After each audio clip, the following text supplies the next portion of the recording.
योग का महत्व, योग का मतलब। आपने पढ़ा है, सुना भी है।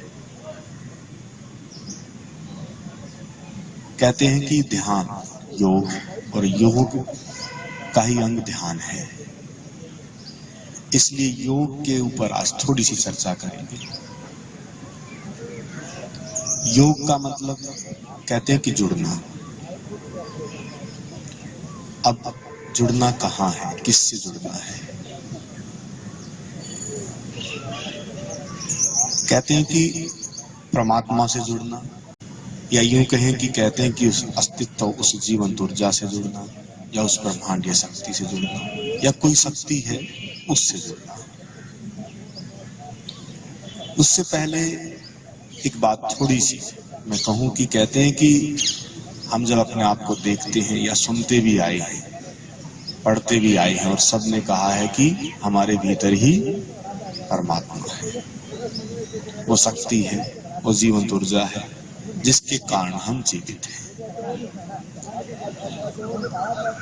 अब इस शक्ति को जानने के लिए कहते हैं कि परम शक्ति से मिलन योग कहलाता है, उससे जुड़ना योग कहलाता है।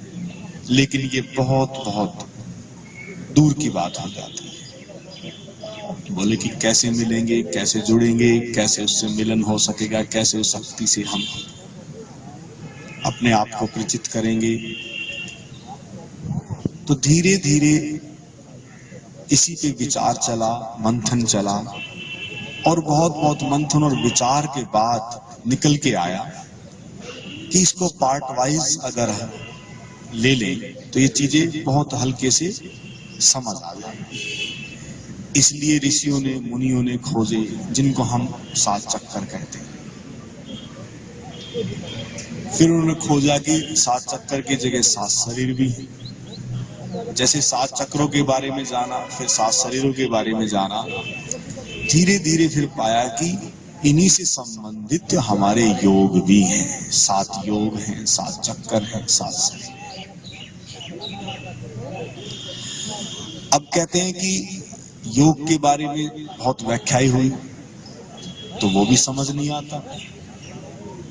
चक्रों के बारे में बहुत व्याख्याएं हुई, वो भी समझ नहीं आता। शरीरों के बारे में बहुत व्याख्याएं हुई, वो भी समझ नहीं आता। लेकिन आज हम 7 चक्रों की बात करते हुए, 7 योग की बात करते हुए, 7 शरीरों की बात करते हुए, हम उस अंतिम स्थिति जिसको परम मिलन की घड़ी कहते हैं, उससे रूबरू हो सके इन 3 दिनों में। पहला जो हमारा संबंध है, जो मैं बार बार कहता आया हूं, उसका भी पहले चक्कर से ही संबंध है, जिसको हम मूलाधार चक्कर कहते हैं, और उसको ही फिर कर्म योग से जोड़ दिया। मूलाधार चक्कर हमारा पहला चक्कर है, उसी को जो है कर्म योग, और उसी को फिर अन्य शरीर से जोड़ दिया। इसलिए बड़ा सिंपल सा और बड़ा सीधा सा संबंध है अन्य शरीर से, कर्म योग से, और हमारे मूलाधार चक्कर से। इसलिए मूलाधार चक्र प्रतीक हुआ कर्म का, और हमारा जो अन्य जो शरीर है, जो उससे संबंध हो गया हमारे कर्म का भी और हमारे मूलाधार चक्र का भी।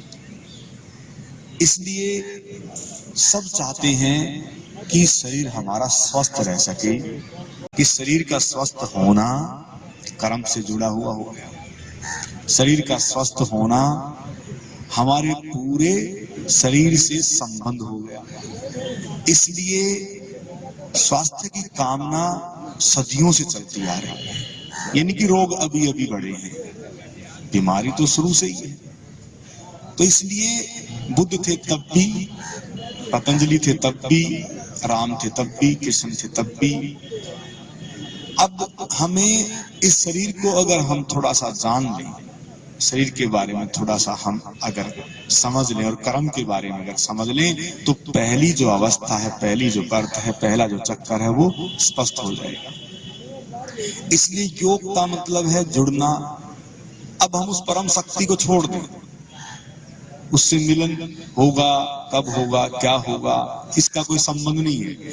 लेकिन कहते हैं कि जब हमारे शरीर के भीतर ही परम अवस्था, वो परमात्मा की स्थिति है, तो कहते हैं कि जब भीतर ही वो परम सत्ता है तो पहले ही परत से हम जुड़ जाएं बस।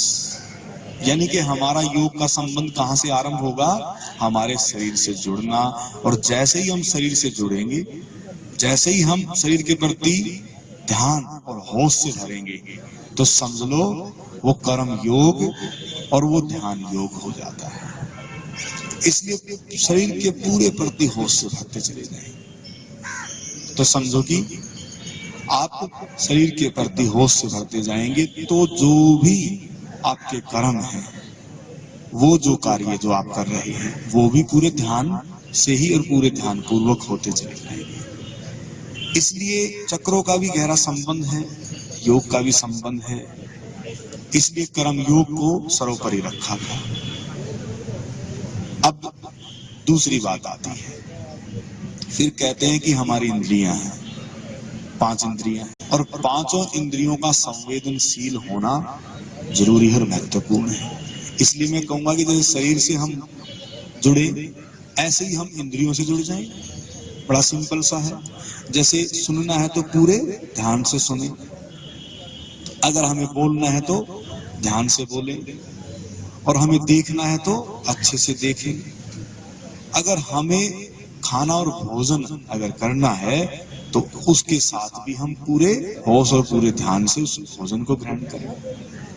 ऐसे ही जब हम नहाने के लिए जाएं, क्योंकि स्पर्श जिसको कहते हैं त्वचा का अंग है, तो उसको भी हम अच्छे से साफ कर लें। बड़ा सिंपल सा है। यानी कि दूसरा जो पार्ट, दूसरा जो हिस्सा है हमारा, उन 5 इंद्रियों के प्रति हम जुड़े, उनसे जैसे जैसे हम उनसे जुड़ते जाएंगे वैसे वैसे संवेदनशीलता आपकी बढ़ती जाएगी और आपकी हर इंद्री सजग होती जाएगी। और जैसे जैसे इंद्री सजग होती जाएगी वैसे वैसे आप ध्यान में प्रवेश करते चले जाएंगे। यानी कि ध्यान हमें ना सुनने की कला सिखाता है।